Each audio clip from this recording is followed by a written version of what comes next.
სიახლე არაფერი არ არის ამ რეზოლუციაში. იმ ქვეყნების ჯგუფმა, იმ ადამიანებმა, რომლებიც ცნობილები არიან თავის დამოკიდებულებით პოზიციით საქართველოს მიმართ, მიიღეს ეს რეზოლუცია 230-ზე მეტი დეპუტატიდან გადაწყვეტილებას ხარი დაუჭირა 38-მა თუ 39-მა. ამაში არ არის საქმე, ფაქტია, რომ რეზოლუციაში შესწორების ეს ფორმულირება შენარჩუნებულია, რომელიც საქართველოს აბრალებს, რომ არის დაშორებული იმ სტანდარტებს, რომელიც უნდა ახასიათებდეს ევროპის კავშირის კანდიდატ ქვეყანას. რაშიც არ ვეთანხმებით, ვინაიდან მეცნიერული ანალიზი და იმ ორგანიზაციების ანგარიშები, რომელიც გამოქვეყნებულია, სულ საპირისპიროზე მეტყველებს და მიგვაჩნია, რომ ეს პოლიტიკური გადაწყვეტილებაა მიღებული და დემარშიც სწორედ ამან განაპირობა ჩვენმა დელეგაციამ გატოვა კენჭისყრის პროცედურა.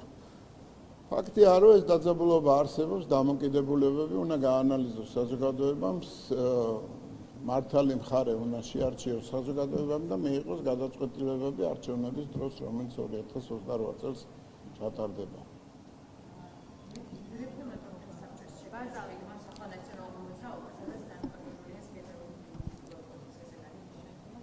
აღმასრულებელი მდივნის გენერალური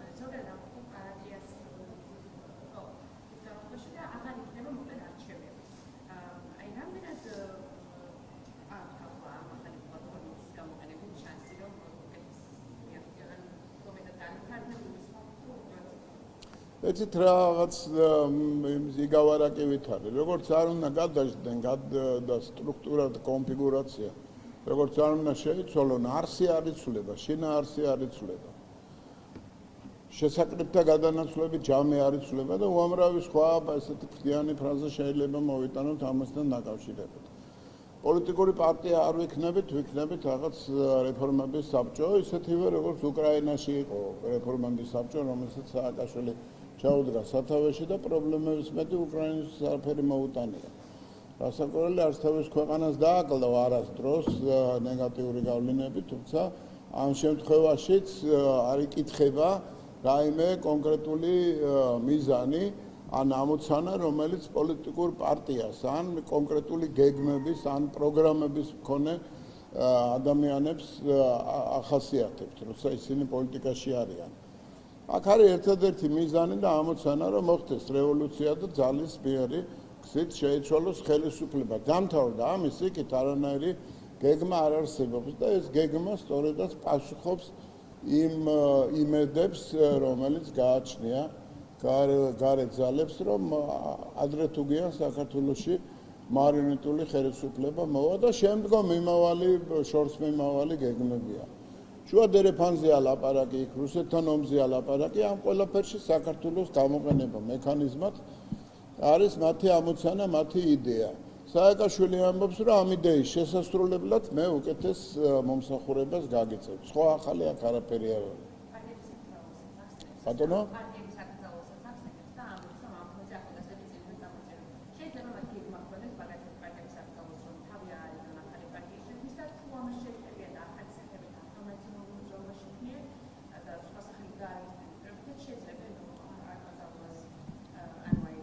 ერთი და იგივე შეკითხვას იძლევით სხვადასხვა კუთხიდან, იგივე პასუხი მაქვს. მაგრამ რახან იძლევით შეკითხვას, ეთქობა დავალება გაქვთ რა, მე მინდა რომ თქვენი დავალება პირნათლად შეასრულოთ რა. არ არის სარედაქციო დავალება, ცუდად კი არ ვარ. რასაკვირველია, არსებობს განხილვის აუცილებლობა ამ თემის. ამბობენ, რომ საზოგადოების გარკვეული ნაწილი მაინც ხარს უჭერს. ეგრე ჰიტლერის პარტიასაც უჭერდნენ ხარს. ფაქტიურად და საკმაოდ დიდი რაოდენობა და უმრავლესობა, მაგრამ ფაქტია, რომ გრევა განაპირობა ამან. სასამართლომ უნდა იმსჯელოს არსებითად დანაშაული არის თუ არა ის, რომ მასიური ხასიათი ქონდა წამებას, მაგალითად და ადამიანის უფლებების დარღვევას, რაც სტრასბურგის სასამართლომ არაერთხელ დაამტკიცა, რომ ეს იყო სისტემური დანაშაული. არის თუ არა დამნაშავე იმაში, რომ ქვეყანა 20% თავის ტერიტორიებისა ოკუპაციის ქვეშ გაწირა და რუსეთის საოკუპაციო ჯარი დღემდე დგას საქართველოში და საკმაოდ სერიოზულ პრობლემას უქმნის ქვეყანას. ამ თემებზე მედის მსჯელობა. ეს თუ რეალურია და ეს თუ ფუნდამენტურ მტკიცებულებებს ემყარება, რასაკვირველია პერსპექტივა იმისა, რომ პარტიის სტატუსი შეინარჩუნოს, ამას არ აქვს. თუ ახალგაზრდები წამოვლენ, ახალ პარტიებს შექმნიან, ახალ იდეებს გააჟღერებენ და ქვეყნის სამსახურში ჩადგებიან, თუნდაც ოპოზიციურ ფლანგზე, რასაკვირველია ეს არის მთავარი ამოცანა. საქართველოში ჯანსაღი ოპოზიციური მიმდინარეობა და ის უნდა შეიქმნას ძალა. მაგრამ ამას სააკაშვილის იდეებით და სააკაშვილის ინსტრუქციებით თუ განახორციელებენ, გახდებიან იგივე სააკაშვილი, რომელმაც მართა იმ მეთოდებით, რომლითაც მართა.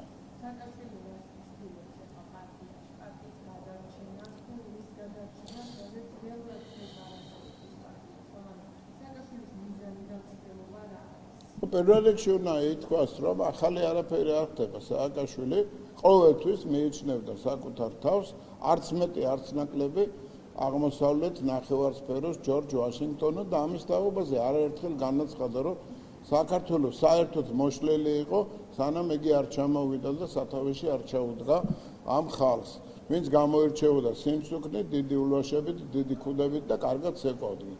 დანარჩენი მას საზოგადოების მიმართ არაფერი მიუწოდებია, გარდა იმისა, რომ გმართავთ იმ ძალით, რომ დაგიმორჩილოთ. გააკეთა ყველაფერი ამისათვის. ახალს არაფერს არ ამბობს.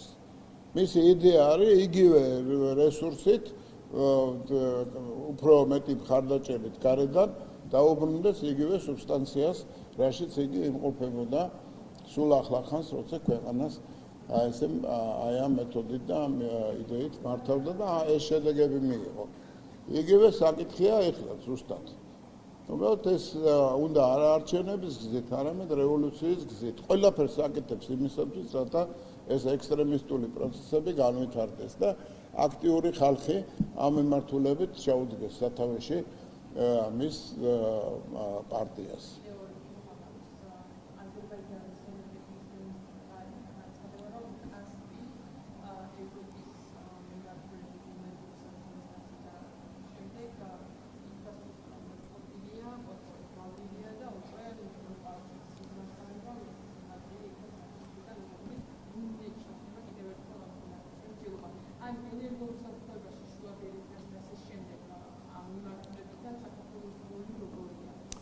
საქართველოს როლი ამ შუადერეფნის საკითხებში გარკვეულად გადაიფარა იმ საუბრებისას, რომელიც ევროკავშირის მაღალჩინოსნებს, ევროკომისარებს ჰქონდათ ბოლო პერიოდში და ის რეზოლუციებით, რომელიც ევროპარლამენტმა მიიღო. მაგრამ ფაქტია, რომ მსოფლიო ბანკმა უშველებელი რამოდენიმე ასეული მილიონი დოლარი გამოყო შუადერეფნის განვითარებისათვის, სწორედ საქართველოსთან თანამშრომლობის პირობებში.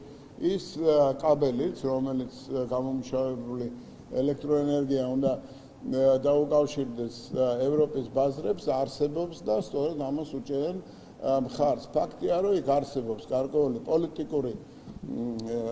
პოლიტიკურ შეხედულებათა საკმაოდ სერიოზული გახლეჩვა, რომელიც გააჩნია ევროპის გარკვეულ სტრუქტურებს საქართველოს მიმართ, მაგრამ გეოგრაფიიდან გამომდინარე ქართულ, სომხურ, აზერბაიჯანული ურთიერთობიდან, გამომდინარე იმ ტრადიციიდან, რომლითაც ევრობაზარი ენერგორესურსებით მარაგდება აზერბაიჯანიდან, შეიძლება იმოდენობით არა, მაგრამ ფაქტია, რომ პერსპექტივა გაცილებით უფრო დიდია, რასაკვირველია საქართველოს გეოგრაფიული რუქიდან ვერ ამოშლი.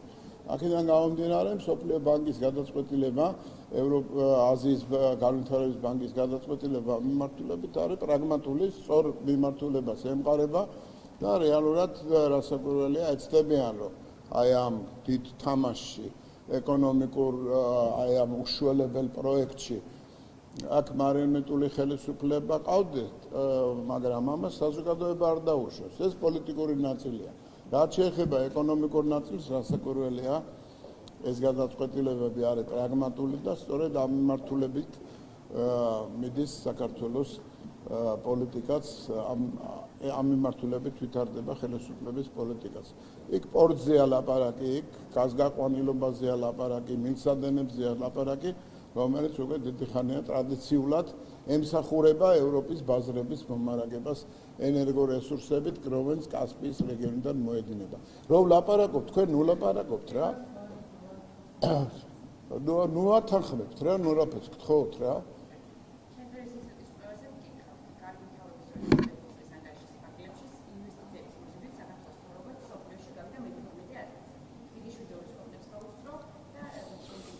ხო, ეცით რა პოლიტიკაც არ უნდა ქონდეს, რა შეხედულებაც არ უნდა ქონდეს ამ კოლექტიურ მარტაკოსებს რა არ არსებობს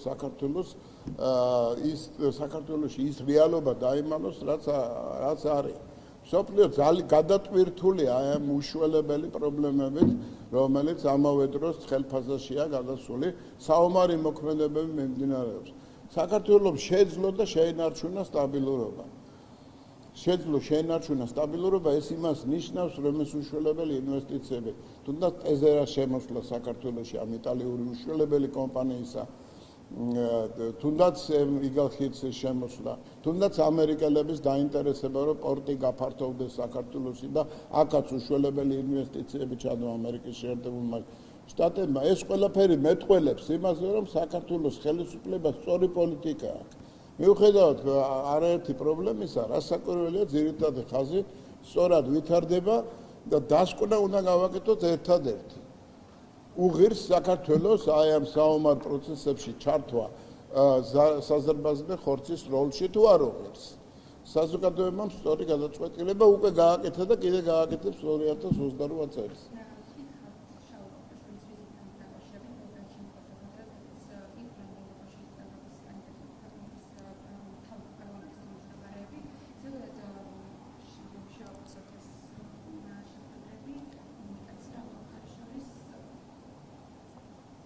ამ ხარებს შორის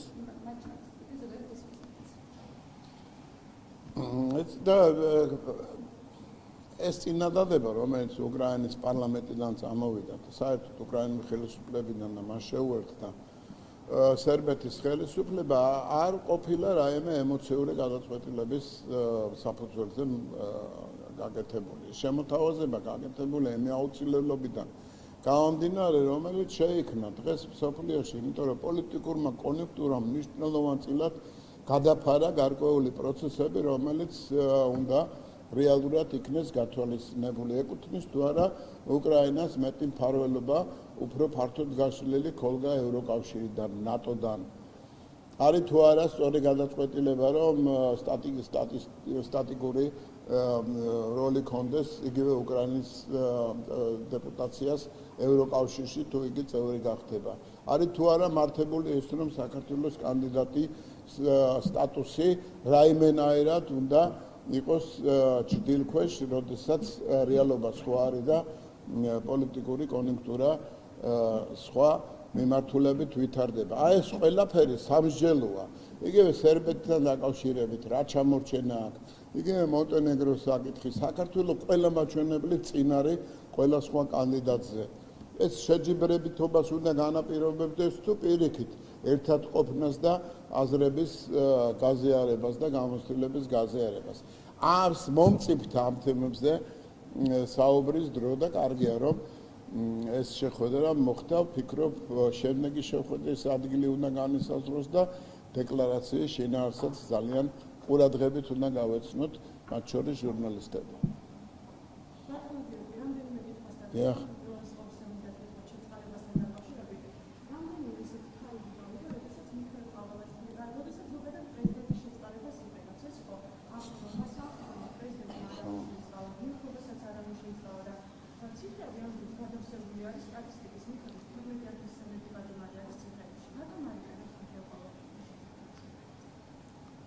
სტატისტიკა 12,000-ია ნამდვილად, მეგონი არა, ნაკაცილებით ნაკლებია.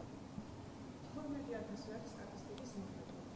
მაგრამ ციფრებში არა, ციფრებს გასაგებია, ძალიან ბევრი ადამიანი მიეცა ბოლო პერიოდში პასუხისგებაში. და ძირითადად თქვენ ინფორმაციას ადენთ თვალყურს, ეს არის ნარკოდანაშაული, ეს არის ნარკოტრაფიკინგი და ეს არის კრიმინალური ორგანიზებული კრიმინალური ჯგუფების წინააღმდეგ ბრძოლა. ამ საკითხებთან მიმართებაში გასაკვირველია საქართველოს ხელისუფლება უშეღავათო იქნება მომავალშიც. მაგრამ რეალურად ეს თემა, რასაც ქვია შეწყალება არ შეიძლება ავტომატურად მოქმედებდეს. ეს არის პრეზიდენტის დისკრეცია, განსაკუთრებულად ის სახელმწიფო სტრუქტურებთან უნდა გადიოდეს კონსულტაციებს, მაგრამ შეწყალებაც ბევრი ვნახეთ. მე თარიღებს ვერ დავუკავშირებ, მაგრამ ზუსტად არ მახსოვს, მაგრამ ბოლო პერიოდში ჩვენ არაერთი შეწყალება და არაერთი მადლიერი ადამიანი ვიხილეთ, რომელიც ცხოვრებას ნორმალური ცხოვრების პირობებს უბრუნდება, როგორც თვითონ განაცხადეს. ნახოთ ეს როგორ განვითარდება, თუმცა ამასთან დაკავშირებით მე არასწორი ადრესატი ვარ.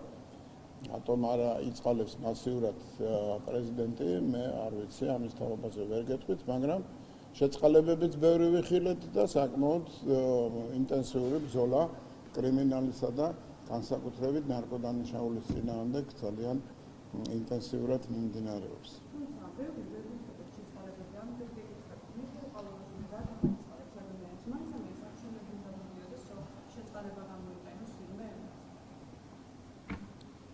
შემდეგი შეკითხვა თუ გაქვთ, მე არა მაქვს მეტი პასუხი. პრეზიდენტი რო იყო, შეეწყალებდით თუ არა მაგას მეკითხა. არა, მე არანაირად. ეცეთ რა არის, საერთოდ გეტყვით რომ დაცინვა იცით საზოგადოების, როდესაც ყველაზე უმოწყალო ხელისუფლების წარმომადგენლები თავის პლატფორმიდან, თავის მედია საშუალებების გამოყენებით აყენებენ საკითხ შეწყალების თაობას.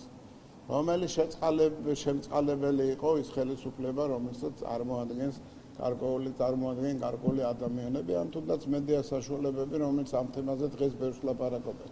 შეწყალება კი არა, გადაუარეს ადამიანებს წამებაში ამოხადეს სული პირდაპირ გაგებით ქუჩაში დახოცეს ხალხი. რა შეწყალებაზეა ლაპარაკი ამ ხალხის მხრიდან. შეწყალებები არაერთი ვიხილეთ, მომავალშიც იქნება შეწყალებები და დარწმუნებული ვარ, ამასთან დაკავშირებით კითხვებიც არავის არ ექნება.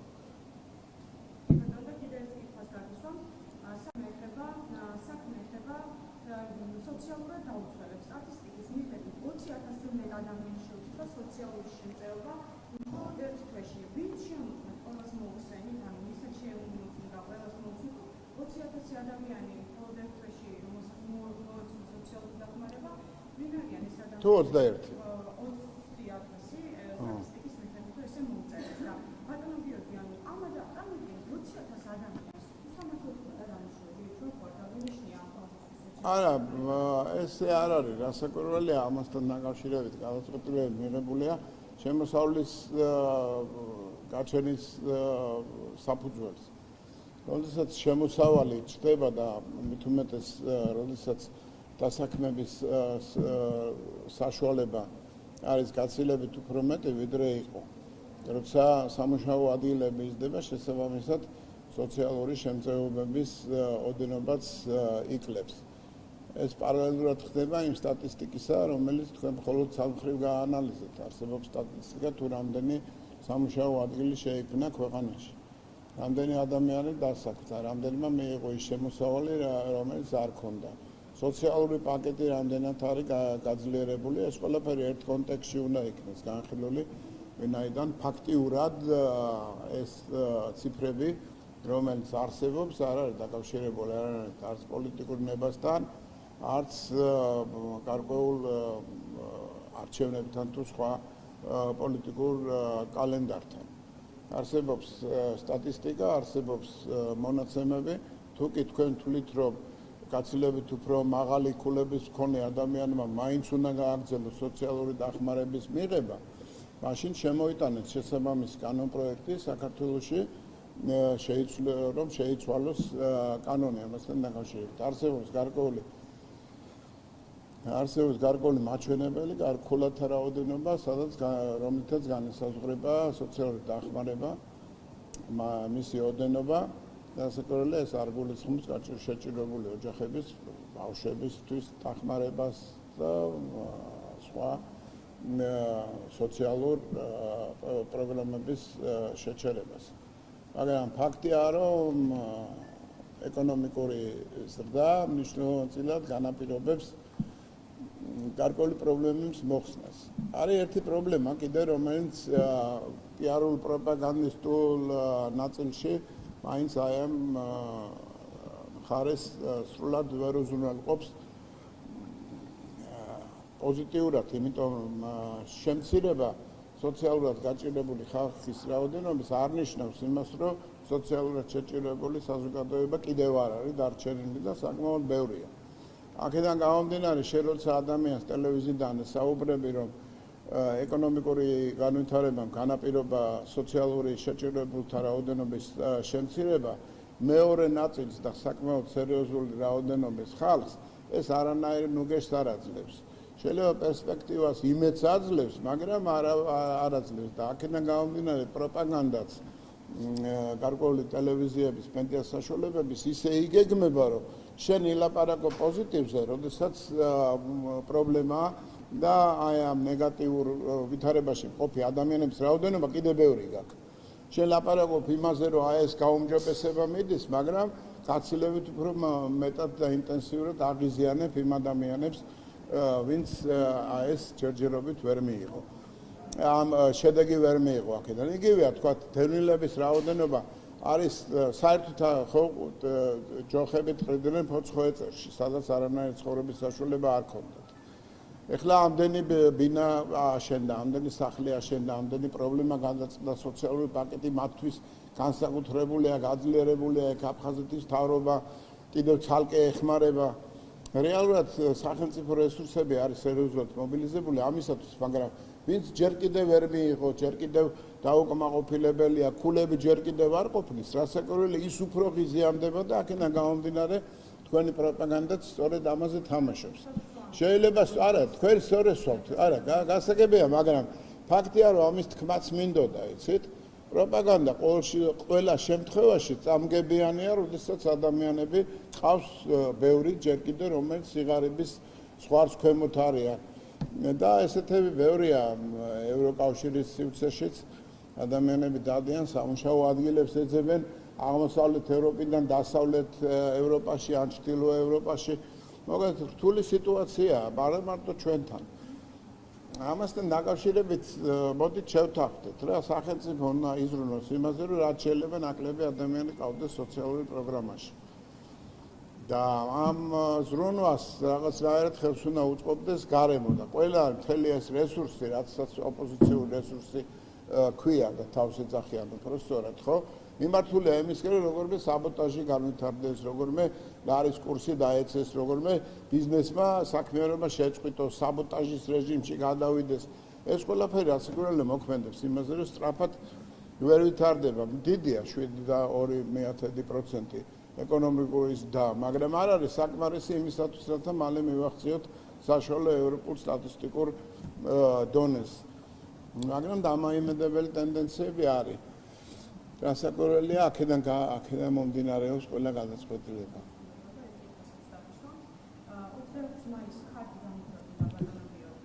შენ არა გეკუთვნის.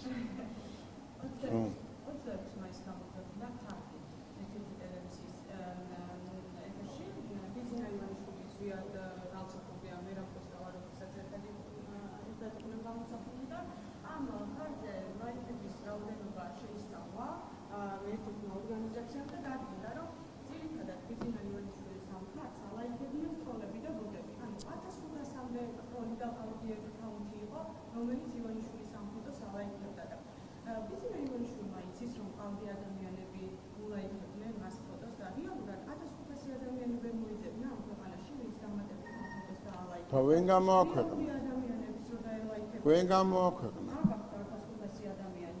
არა, გამოაქვეყნა და ისპენმა. ისპენდი ვინ არის არ ვიცი. ორგანიზაციაა.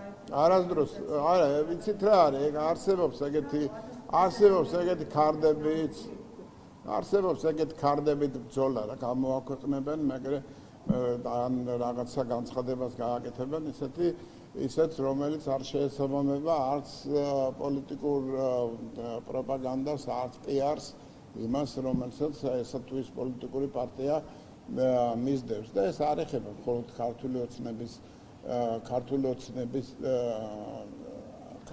ოცნებას. ბიძინაევანიშვილს არასდროს არ გაუტოლებია საკუთარი თავი არავისთვის ძალიან წყნარად ყოველგვარი დაკვირვების გარეშე უამრავი პროგრამა განუხორციელებელია ქვეყნისთვის პოლიტიკის შიგნით თუ პოლიტიკის გარეთ. არასდროს თავის თავი არ დაუყენებია ამ სამეულში. არც არის ეს ასე მოსააზრებელი. ყველას თავისი როლი და თავის მნიშვნელობა აქვს ისტორიისთვის. ეს ქარდი რას ნიშნავს? ნამდვილად ჩემთვის გაუგებარია.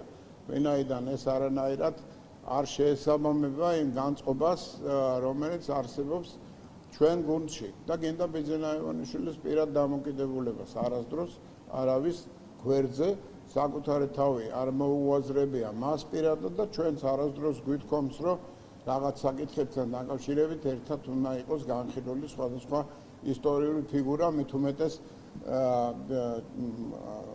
ქართული ოცნების პარტიის დამფუძნებელი. საიდან მოიტანეს ეს ქარდი?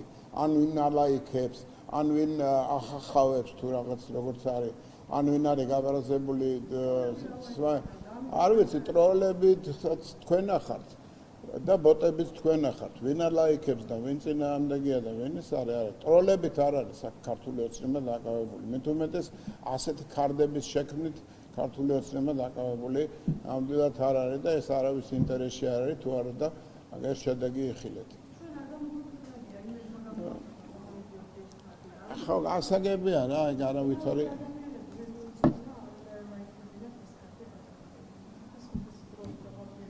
არ ვიცი, თქვენ უკვე იცით რა, ერთ იმას ახდებით რა სტადიას. ერთი სტადიით წინ გადადიხართ. რომ თითქოს ის უკვე შემდგარი ფაქტია, რომ ბიძინაევანიშვილის ინტერესია და ის უკვე შემდგარი ფაქტია, რომ ტროლების დაფინანსება ის არის დალაიქებულია და ტროლის გარდა არავინ არ მოიძებნა, ეს უკვე არის მესამე ფაზის და ეს ფანდები ჩვენ ვიცით გავლილი გვაქვს.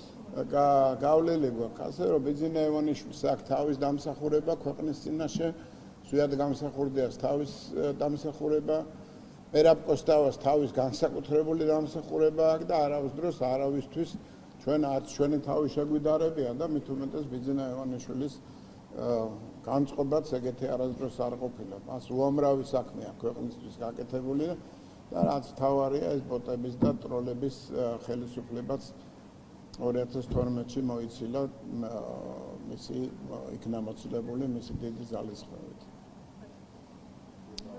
კარგით, ჩვენ ყველაფერზე ვილაპარაკებთ.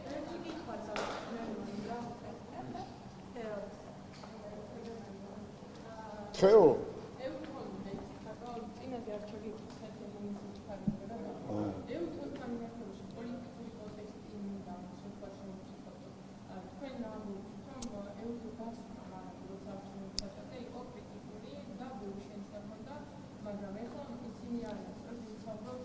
ეგ საინტერესო შეხვედრა, ეს ჩაკითხვა არ არის, ცალკე შეკითხვაა საინტერესო, ფრიად. არჩევნების გაყალბება არჩევნებთან დაკავშირებით, გაყალბებასთან დაკავშირებით. საქმე იმაშია, რომ საერთოდ ეუთოს ეს სტრუქტურა, რომელიც მსჯელობდა ამ საკითხებთან მიმართებაში, რაც შეეხება არჩევნებს, საქართველოს ჩატარებულ არჩევნებს კარგად ახასიათებს. პოზიტიური შეფასებები მისცა. ყველა კომისიამ ცენტრალური საარჩევნო კომისიის საქმიანობა შეაფასა ძალიან დადებითად. არჩევნების ელექტრონულ სისტემაზე გადაყვანა ეს არის ის ნაბიჯი, რომელიც პრაქტიკულად გამორიცხავს ნებისმიერ გაყალბებას. გაყალბების არც ერთი ფაქტი დადასტურებული არ არის, რაზეც საუბრობდნენ სალომე ზურაბიშვილი თუ სხვები. არც ერთი დამკვირვებელი, ათასობით დამკვირვებელი იყო, არ ლაპარაკობს იმაზე, რომ არჩევნები გაყალბებულია. არც ერთი. და ეუთომ პრაქტიკულად წერტილი დაუსვა დღეს აი ამ რეზოლუციით, წერტილი დაუსვა მისი აი ამ ეუთო ოდირის სადამკვირვებლო მისიის ავტორიტეტს. ლაპარაკობენ არჩევნების გაყალბებაზე, მაშინ როცა არანაირი ფაქტი ამისთან დაკავშირებით არ არის. ლაპარაკობენ პოლიტპატიმრებზე, როდესაც ზუსტად იციან, რომ ადამიანებმა კი პოლიტიკური სტატუსი გააჩნიათ, მაგრამ კონკრეტული დანაშაულებები ჩაიდინეს. იციან ზუსტად, რომ ცეცხლიენთო რუსთაველის პროსპექტზე. ზუსტად იციან რომ არ ყოფილა ეს მშვიდობიანი მიტინგები, როდესაც მოლოტოვის კოქტეილებს ისროდნენ. ზუსტად იციან. და იციან შეფასებები, რომელიც ყველაზე ავტორიტეტულმა ორგანიზაციებმა გააკეთეს საქართველოსთან დაკავშირებით, რომ იგი არის მაღალ დონეზე, ყველა მაჩვენებლით. და მაინც აკეთებენ ამ რეზოლუციას. ესე იგი ფაქტია, რომ ამის უკან არის გარკვეული პოლიტიკური ინტერესი, რომელიც ერთ პატარა ჯგუფს გააჩნია. მაგრამ ეს ჯგუფი განაპირობებს ჭენჭისყრის შედეგს, როდესაც 38 ადამიანი უჭერს 230-ზე მეტი ადამიანიდან გარკვეულ ცვლილებას რეზოლუციაში. აქედან გამომდინარე დასკვნებიც უნდა გაკეთდეს რა. რეზოლუცია როცა გამოდის კენჭისაყრელად, იქ ბევრი სხვა მომენტებია, რომელსაც სიამოვნებით დაუჭერდა ჩვენი დელეგაცია მხარს. მაგრამ ამ პატარა ცვლილების გამო, რომელიც ამ პატარა ჯგუფმა შესთავაზა, გადაწყვეტილება მიიღო, კომიტეტიდან შემოიტანა, ამის გამო ჩვენ ვერ დაუჭერდით მხარი. უსამართლოა და უსამართლობას ვერ დაუჭერთ მხარს ვერანაირად. უსამართლოა ქვეყნის წინაშე. ყველამ კარგად იცით, რომ ელექტრონული არჩევნები არ ყალბდება ფაქტიურად. და მოიგონეს ერთი სცენარი, რომ იქ ბეჭდებიანი ხალი ზის და ვინც შედის ისე უბრღერს, რომ 5 ნომრის შემოხაზვა თუ უნდა და ვინმეს, ყველა 51 შემოხაზა. ან ბირჟები არის მოწყობილი გარეთ, ვინც აშინებს ადამიანებს და ისინი იცვლიან თავის პოლიტიკურ შეხედულებას. მე თვითონ შევესწარი ამ სცენას, როდესაც ჟურნალისტები და უცხოელი დამკვირვებლები უტევდნენ ერთ ადამიანს, რომ იგი არის ქუჩის ავტორიტეტი და გავლენას ახდენს არჩევნებს. აი ეს ყველაფერი არის ასახული ამ რეზოლუციაში საქართველოსთან დაკავშირებით. წინააღმდეგ შემთხვევაში ერთი სიტყვა მაინც ვინმეს ეთქვა, იცით, აი თუ გინდათ რომ საერთოდ გამოჩნდეს, რომ რაიმე იქნება მართალია ვიღაცამ თქვას. თქვი რომ ჯერ ელექტრონული არჩევნებია.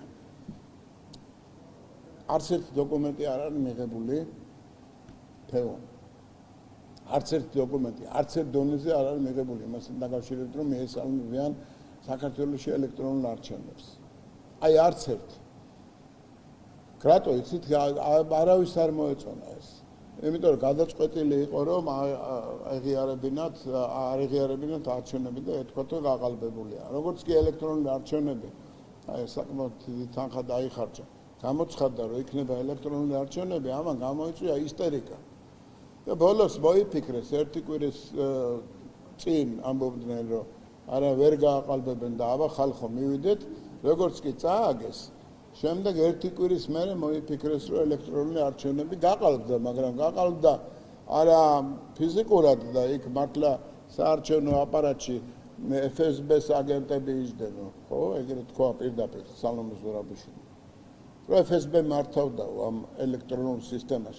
სანამ ამერიკული კომპანია არ გამოვიდა და თავზე არ დაახურა რა. ხო ეგრე იყო, გაგახსოვთ. ამას არავინ არ ახსენებს. აქედან გამომდინარე დასკვნებიც გააკეთეთ რა.